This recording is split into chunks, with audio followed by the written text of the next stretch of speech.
Ya, Assalamualaikum warahmatullahi taala wabarakatuh. Waalaikumsalam Waalaikumsalam warahmatullahi. warahmatullahi. Waalaikumsalam warahmatullahi wabarakatuh. Ya, saya berharap kita semua pada pagi hari ini tetap semangat, tetap sehat, dan dapat mengikuti presentasi yang akan saya sampaikan nanti. Baik, materi yang akan saya sampaikan itu adalah prinsip pengembangan kurikulum operasional di satuan pendidikan. Namun sebelum saya sajikan materi ini, saya mohon untuk kita sama-sama dapat berdoa, dan doanya dipimpin oleh salah satu dari Bapak Ibu dengan harapan mudah-mudahan apa yang kita laksanakan pada hari ini tidak sesuai dengan apa yang telah kita lakukan. Saya siapa yang bisa membantu? Baik, saya berdoa. Pak. Mari teman-teman. Silakan Pak Upi. Ya, baik teman-teman, marilah sebelum kita memulai kegiatan kita, ada baiknya kita menundukkan kepala dan berdoa. Mudah-mudahan kegiatan kita bisa berjalan dengan lancar. Berdoa mulai.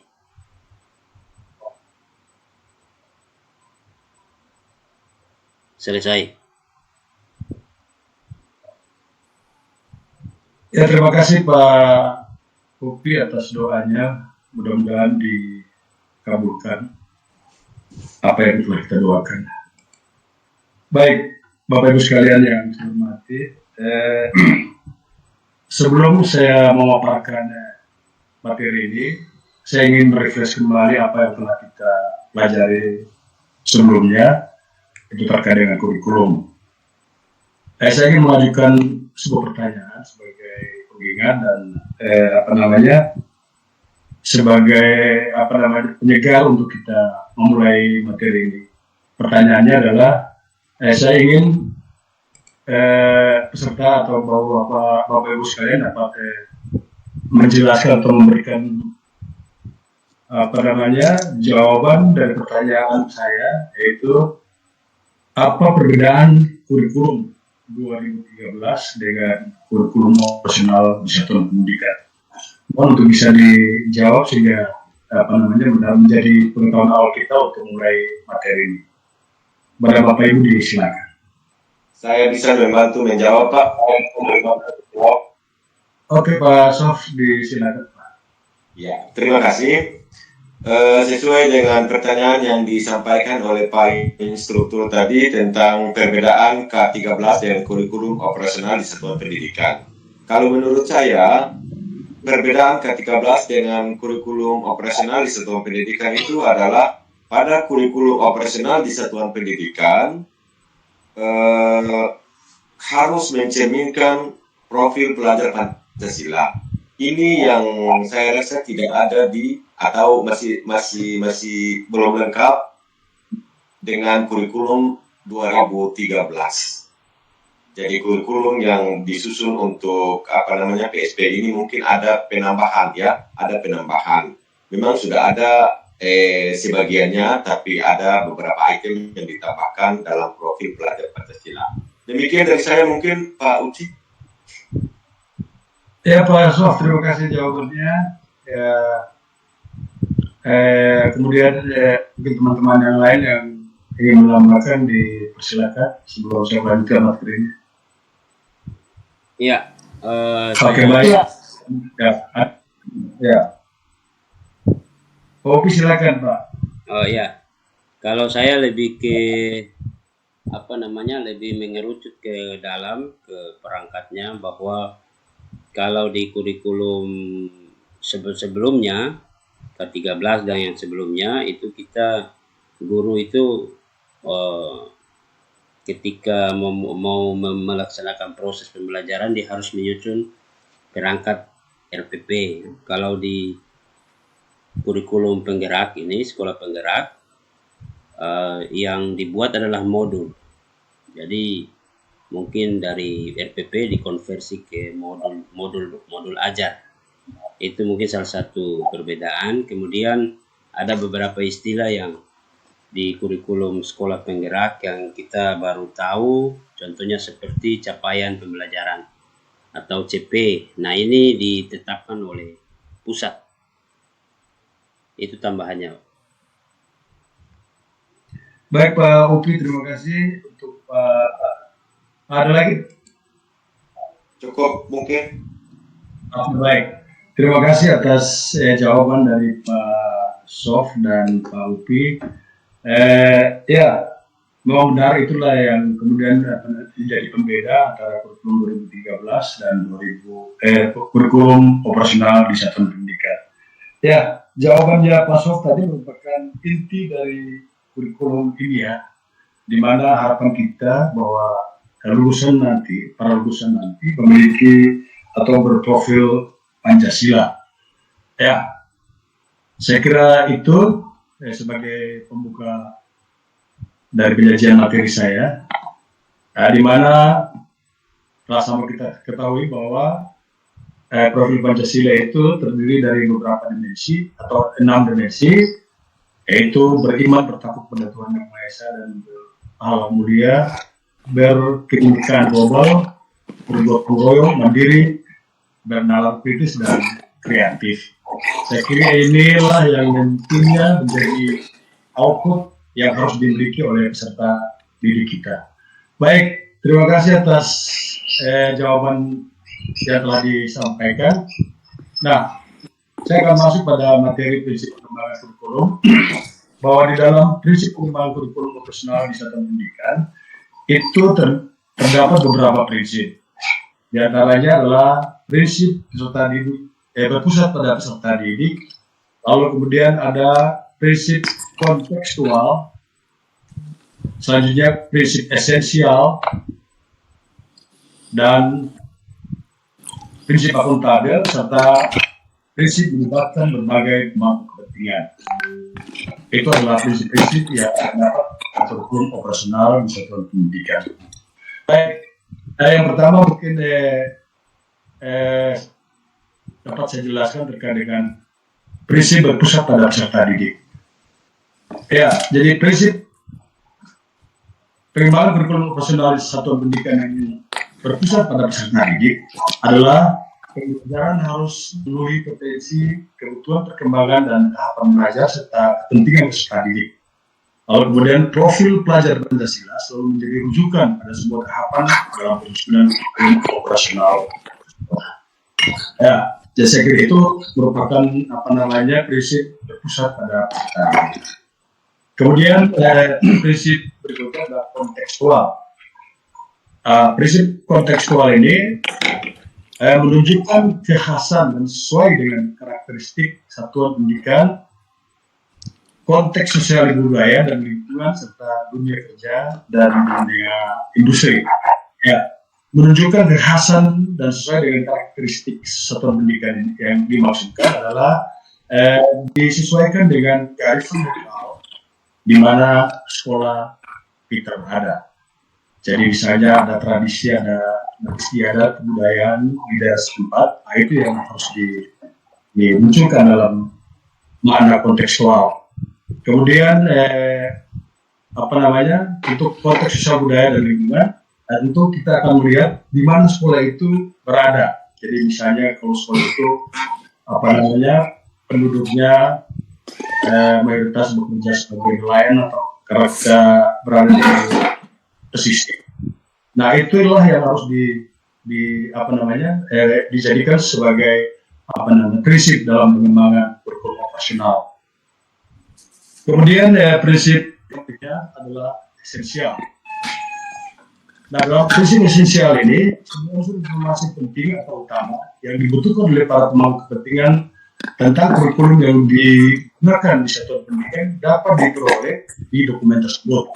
Jadi apa yang dibutuhkan oleh pemangku kepentingan ini harus tercermin pada kurikulum operasional di satuan pendidikan. Kemudian bahasanya harus lugas dan mudah difahami, jadi tidak berbelit-belit, tidak mengulang naskah kutipan yang sudah ada di naskah lain. Jadi misalnya ada lampiran Kemendikbud seperti capaian pendidikan, capaian pembelajaran, struktur dan lain-lain, dalam dokumen kurikulum operasional. Jadi itu yang menjadi prinsip dari pengembangan kurikulum operasional di satuan pendidikan. Ya, sebelum saya lanjutkan pada prinsip lain dari kurikulum operasional, saya ingin meminta pendapat terkait dengan apa yang telah saya sampaikan menyangkut dengan prinsip pengembangan kurikulum. Ya, mungkin ada Bapak Ibu yang bisa menambahkan terkait dengan prinsip-prinsip pengembangan kurikulum esensial yang ada pada kurikulum operasional satuan pendidikan. Disilakan supaya tidak monoton. Mungkin Oke, baik. Ada pertanyaan dari saya, mungkin Pak Uci bisa ya? Ya, seperti yang disampaikan tadi bahwa dalam penyusunan kerangka kurikulum di satuan operasional di satuan pendidikan ini ada dimensi yang perlu diperhatikan, yaitu profil pelajar Pancasila. Dimensi ini kita menempatkan di dalam prinsip-prinsip di bagian mana saja. Apakah di bagian esensial ataukah di bagian yang lainnya? Mungkin itu dari saya, Pak Uci. Oke, baik Pak Sof, pertanyaan yang bagus ya. Saya kira untuk mungkin saya bisa tambahkan sedikit. Ya silakan Bu Arca. Iya, sesuai dengan pertanyaan Pak Sof, di mana kita bisa letakkan prinsip dari profil pelajar Pancasila, ya, kalau tidak salah. Ya. Baik, mungkin saya tambahkan sedikit. Kalau kita lihat struktur penyusunan kurikulum itu, ini yang menyangkut dengan di mana kita bisa letakkan profil pelajar Pancasila tadi, ya. Jadi yang esensinya kita harus buat modul itu sudah harus terimplementasi di situ modul pembelajarannya. Jadi di dalam modul itu sudah terimplementasi profil prinsip profil pelajar Pancasila tadi. Jadi ketika dilampirkan pada dokumen 2-nya itu sudah ada di situ terimplementasi di situ. Jadi mungkin ada mandirinya, gotong royong dan lain sebagainya itu sudah masuk di dalam modul. Jadi kita tidak perlu mau cari tahu atau tanya diletakkan di mana. Kira-kira dari saya seperti itu, Pak Sof, mungkin kurang lebih dari saya. Oh iya. Ya. Boleh saya tambah? Berarti modul yang disusun oleh guru itu menjadi lampiran dari kurikulumnya. Iya, betul. Jadi modul itu kan dia masuk di dokumen 2. Ya, pengembangannya kembali ke sekolah seperti itu. Ya. Oke, terima kasih. Terima kasih Pak Uci. Ya. Saya tambah boleh, saya tambah sedikit. Mungkin saya menambahkan. Ya. Jadi selain jadi kita tahu bahwa profil pelajar Pancasila ini merupakan tujuan akhir dari sebuah proses pendidikan di Indonesia. Untuk saat sekarang ini sistem pendidikan yang diterapkan itu hendaknya mewujudkan pelajar yang berprofil Pancasila. Jadi ini dia termuat secara keseluruhan di sistem pendidikan, baik di dalam yang berwujud administrasi maupun dalam implementasi. Nah, kalau secara administrasi, selain dia termuat di dalam dokumen perangkat yang nanti digunakan guru untuk proses pembelajaran, dia juga harus termuat di dalam dokumen kurikulum, dia terjabarkan di dalam misi, gitu ya. Jadi visi dan misi. Jadi visi sekolah hendaknya dia mengarah ke pembentukan pelajar yang berprofil Pancasila. Profil pelajar Pancasila. Nah, kemudian itu terimplementasi di dalam misi. Jadi misi hendaknya menjabarkan visi yang intinya adalah mengarah ke pembentukan profil pelajar Pancasila. Ya, saya kira itu. Jadi selain di dalam perangkat, di dokumen kurikulum juga harus jelas terpampang di situ. Terutama di bagian struktur kurikulumnya, yaitu di visi dan misi serta tujuan sekolah. Tambahannya begitu, Pak. Baik, Pak Upi, terima kasih. Ibu Cocok. sudah memberikan jawaban ya. Saya kira itu sudah menjawab apa yang ditanyakan oleh Pak Sof tadi. Nah, sudah terjawab ya Pak Sof ya? Ya, sudah. Terima kasih. Oke. Terima kasih. Ya, kita lanjutkan dengan prinsip-prinsip yang belum saya bahas. Tadi kita sudah membahas tentang prinsip berpusat pada peserta didik, kontekstual, lalu esensial. Kemudian prinsip berikutnya adalah akuntabel. Ya, dalam prinsip akuntabel ini artinya dapat dipertanggungjawabkan karena berbasis data dan aktual. Jadi pada materi sebelumnya telah kita ketahui bahwa berbasis data dan aktual artinya dapat merinci jumlah siswa dan sebagainya. Ya, kemudian yang terakhir adalah melibatkan berbagai pemangku kepentingan. Nah, di dalam prinsip melibatkan berbagai pemangku kepentingan ini, maknanya adalah pengembangan kurikulum satuan pendidikan melibatkan komite satuan pendidikan dan berbagai pemangku kepentingan antara lain. Jadi dalam melibatkan pemangku kepentingan itu ada orang tua siswa, ada organisasi, berbagai sentra, serta industri dan dunia kerja. Ini untuk SMK ya. Lalu di bawah koordinasi dan supervisi dinas pendidikan atau kantor kementerian yang menyelenggarakan urusan pemerintahan di bidang sesuai dengan kewenangannya. Ya, itulah beberapa prinsip yang prinsip pengembangan kurikulum nasional satuan pendidikan. Ya, saya kira itu yang dapat yang bisa saya sampaikan, dan mungkin saya berharap teman-teman bisa mendapat pengetahuan tambahan terkait dengan prinsip pengembangan ini. Ya, apakah semua sudah bisa menangkap apa yang saya sampaikan? Iya. Halo. Halo. Terima kasih. Oke, mantap. Oke, terima kasih. Kita beri untuk semua. Ya, terima kasih.